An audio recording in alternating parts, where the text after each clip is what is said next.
Wow, have you ever cracked open a cold beer and thought, this is so good, but I bet I could do better? Well, you can. I'm Peter, and I'm an amateur homebrewer, and I'm here to tell you today that you can make beer in your own house just as good as these big commercial breweries. So, this is my topic for today. I'm going to explain the procedure and the recipe and the ingredients and how you can make beer at home.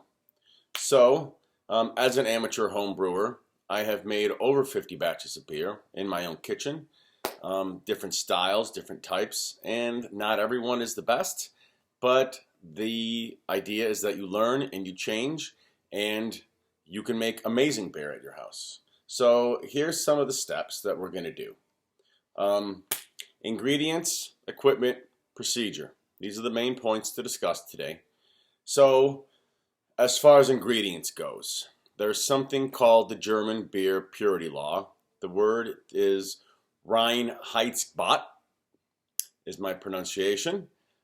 Basically, this is the oldest food safety law in existence. It's over 500 years old, and this purity law says that beer is composed of four main ingredients: water, malts or grains, hops, and yeast. So with these four ingredients, we can change up the way we add them, the way we make it, and with these basic things, we can create all different styles of beer. If you don't know a lot about beer styles, there's two main categories: ales and lagers. So lagers are typically cold brewed, cold fermented, and these are the big beers like Pilsners and your Budweisers. These are really clean, crisp beers, and they're a little more difficult to make because you have to control the temperature very well. What's better for homebrewers is ales. This is a broad category. It's pale ales, India pale ales, porters, stouts. These are all fermented at a slightly warmer temperature, and they're usually a little cloudier, but there's no lack in the flavor for the ales. So you can choose to make whatever you want based on what you have and how you can do it. So within those two categories, I mentioned there's other styles, and if you want to make a pale ale or an IPA, you're going to add more hops. If you want to make a stout or a porter, you're going to use a darker grain. And you can find different recipes for styles of beer if you have a favorite. There's lots of resources out there. My favorite is the Home Brewing Bible. You can go online, you can Google it, find a recipe. A beer recipe is just like a cake recipe. It'll have what ingredients, and it'll usually have some type of time for do it. So then, let's talk about brewing styles. There's two ways to brew beer. The big commercial brewers, they're going to use an all-grain system. Basically, they use lots and lots of grain, and they steep it for a long time, and they extract the sugars this way. The setups for all grain is big and complex. So to aid people like you and I, the home brewers, there's such a thing called malt extracts. Basically, they take the first step out for you, and you can buy the extract pre-made in a can. There's nothing wrong with it. It just saves the long step of brewing and soaking and mashing your own grains. So I'm going to recommend that you find an extract recipe. Typically, you're still going to use a grain. So where do you find these ingredients? Again, you can go online. You can probably look on Amazon. You can look for your local home brewing store. There is a big website, I believe northernbrewer.com. They have lots of places. If you use Google, you'll have no problem finding recipes. Typically, you can buy a kit that have all these things in it for the style that you like. So we're going to use malt extracts and hops. Let's talk about hops real quick. Hops are a flower. They're grown in the ground. So if the malt provides the sweetness, then the hop provides the bitterness. And these two balance each other out. So the hops, you could use a whole flower cone. You can get those available. But they also make something for home brewers like you and I, and it's a compressed pellet. And usually it's sold by the ounce. You're going to add it by a half ounce, quarter ounce, whole ounce, depending on your recipe. So I would recommend, again, looking for hop pellets, some kind of condensed hop, just to save the step of getting the flour in the big bag of hops. And then water, basic. You got a tap, it's just fine. If you don't love your tap water or you want to be picky, you can use distilled water. You can buy bottled water. That's fine. But again, what you have in your tap is just fine.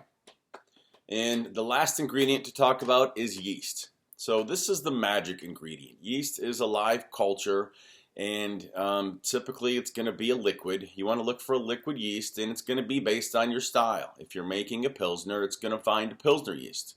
If you're making a pale ale, find a pale ale yeast. And people in the store or the kit, they'll be happy to help you find the right yeast. So the yeast is a liquid, it's a live culture, and what the yeast does in layman's terms is it eats and consumes the sugars in the malts. And the byproduct of this sugar consumption is the alcohol. So in theory, the more malts, the more sugars in your wort, then the more the yeast can create alcohol, and that's what gives you the big beer byproduct. Okay, so let's talk about the equipment next. What do I need to brew beer in my house? So you can buy equipment anywhere. Check your local store, check online.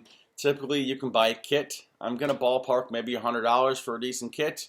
Your kit's going to consist of 2 fermenters. So we're going to ferment in 2 stages. It's called the primary and the secondary. Primary is typically a food-safe 5-gallon bucket. There's going to be a hole in the bottom with a valve that you can open and close to get the beer out. And there's going to be a sealing lid, and there's going to be a little hole for an airlock. Very important to have an airlock. Then the secondary carboy, which is what we call it, is a glass container typically, and we're going to put the beer in that for the secondary stage. So you're going to have 2 containers. You're going to have maybe a grain bag to put the grains in to soak. And you're going to want some spoons, something to stir with, and that's basically all you're going to need. So as far as the brew pot goes, we don't need to brew and make all 5 gallons at one time. We can make maybe 2 to 3 gallons is preferred, and then you can top it off with water after. So if I'm going to cook on my stove, I have a big stock pot. It holds about 2.5 gallons. That's just fine. This is what lets us do it right on our stove, is just get a big pot. We're going to boil about half, and then we're going to add the water afterwards. So don't sweat your brew pot. We don't need to go buy anything expensive today. So the mesh bags are good because this way it helps to clean up. Basically, it's a strainer bag. You put the things in it. You can take it out of the wort when it's done, and it's less cleanup for you. So you're asking, Peter, what is this wort you're talking about? Okay, so it's water. Once we start adding the ingredients, we put the malts in, and the sugars from the malt start coming out. What you have is called wort. It's pronounced wort. It's spelled W-O-R-T. That's just what it is. That's what it's called before the fermentation happens, and it officially becomes beer. So now that we have the equipment and the ingredients, we're going to brew beer. So let's say it's brew day. What are we going to do? So first, we're going to get our pot. We're going to put about 2 gallons of water in it. And we're going to take our grains, whatever our grain bill is for our recipe. Now, if you go to the store, you're going to have a little list in your recipe. The people will be very nice. They'll help you, and they'll probably crush it right on site. So the grain is going to be little kernels. By crushing it, it helps release the sugars. So you're going to take your grain and put it in the bag. And we're going to bring the water up just to a boil. Then we're going to put the grain in it, we're going to cover it, and we're going to soak it. We're going to let it sit for about 20 minutes, not on heat. What this is going to do is it's going to pull the sugars out from the grain, and it's going to create that wort for us. After this 20-minute dwell period, we're going to take the grain out, and we can just discard it. We're done with it. We have everything we need out of it. Now we're going to open our extracts. We're going to add whatever the ingredient, whatever the recipe calls for, which is typically maybe 2 cans. The cans are somewhat large. And so we're going to add the malt extract, and we're going to heat this wort now. and we're going to bring it to a boil. When I say boil, we want a steady rolling boil. We want this thing going. We want it cooking. So once you hit the steady boil, this is when we're going to start the timer. So 60 minutes is the typical time for a beer batch. We start our 60-minute timer. Now that we have the time for our brew, we're going to add hops at different intervals. So you can add hops whole, right from your hand into the wort, that's fine, and strain them later. Or you can get little bags and put your hop pellets or whatever you have in with bags, and that makes them easier to take out later. Whatever you choose to do is up to you. We're going to start at the 60-minute point and put hops in. This is going to create the base bitterness flavor. And then at different intervals, maybe 15 minutes, 15 minutes in, 30 minutes in, 45 minutes in, we're going to add some other hops. And again, this is going to be based on what type of beer you're making. If it's a big IPA beer, you're going to put in more hops.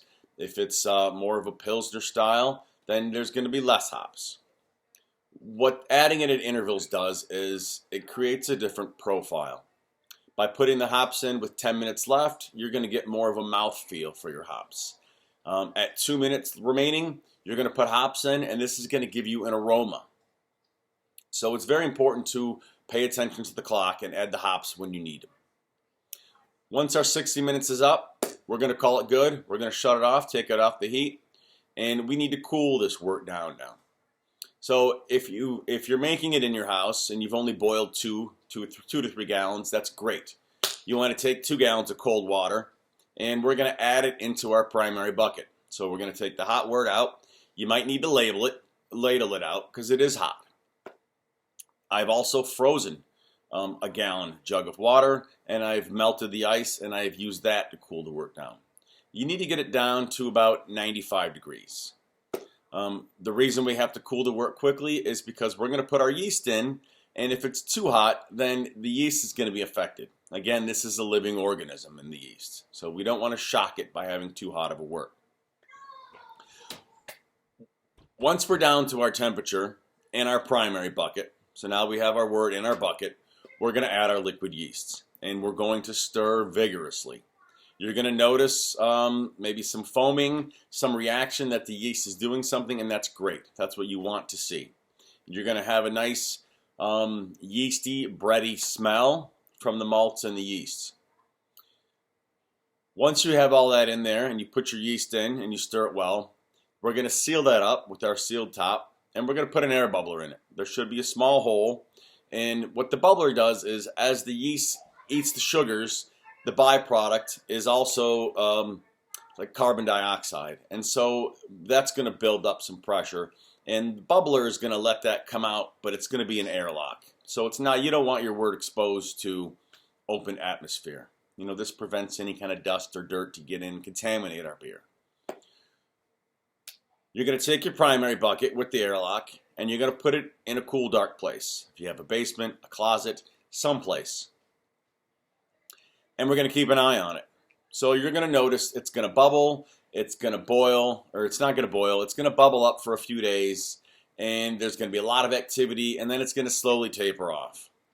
Once you see the bubbling stop, this could take anywhere from 3 to 10 days, depending on what you're making.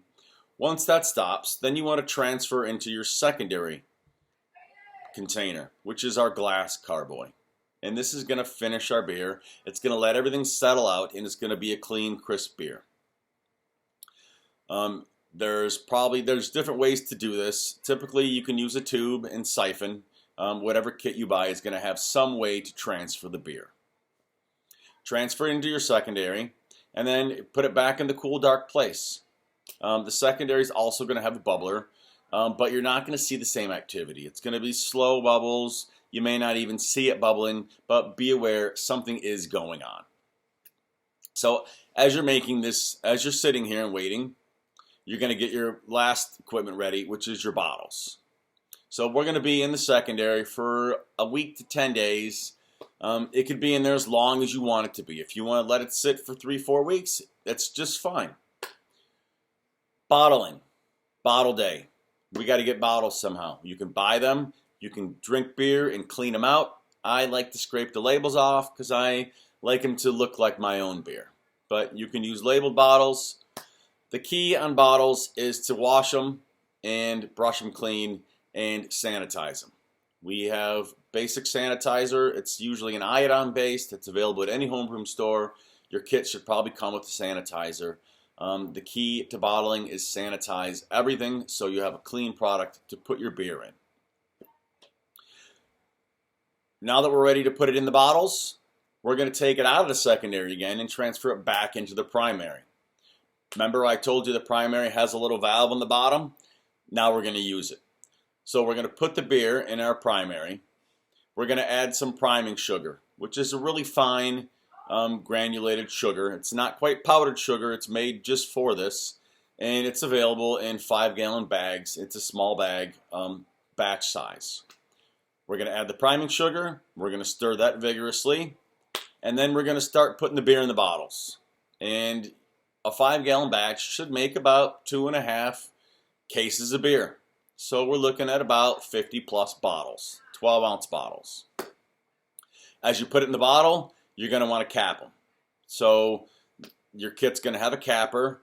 I don't have one to show you, but it has this action, and it will compress the cap over it and seal the bottle.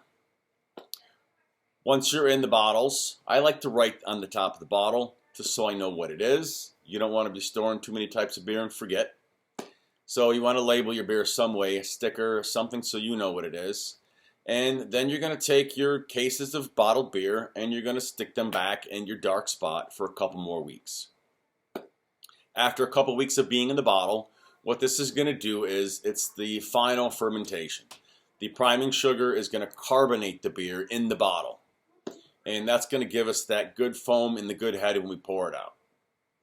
Now that we've gone approximately 2 weeks, we can try our beer. So chill it, store it upright, put it in the fridge, get it cold, find a nice clean glass, pour it in, and look at your beer. And when you're drinking your beer, experience it, smell it, sniff it, see how the head is, look at the foam. If you're not happy today, let it sit another week or two. The longer it stays in the bottle, the better it's going to get. It's going to age in the bottle. And this is typical for anything you buy in the store as well. So that should be it. Once you have it in your bottles, you're ready to drink. So I should tell you the overall process is going to take 4 to 6 weeks depending on what you're making. There's 10 days in the primary, there's 10 to 14 in the secondary, then another 14 in the bottles. It's not a quick process, but it is worth the effort. So if you get active and want to homebrew, you may have several batches going. You may have brew day every week, and every week you're doing some other steps. Experiment, have fun with it. There's no such thing as a bad batch of beer. There's only a learning experience for the next batch of beer. So I hope you can follow these steps. I hope you like my explanation and get out there, make some beer, and enjoy it.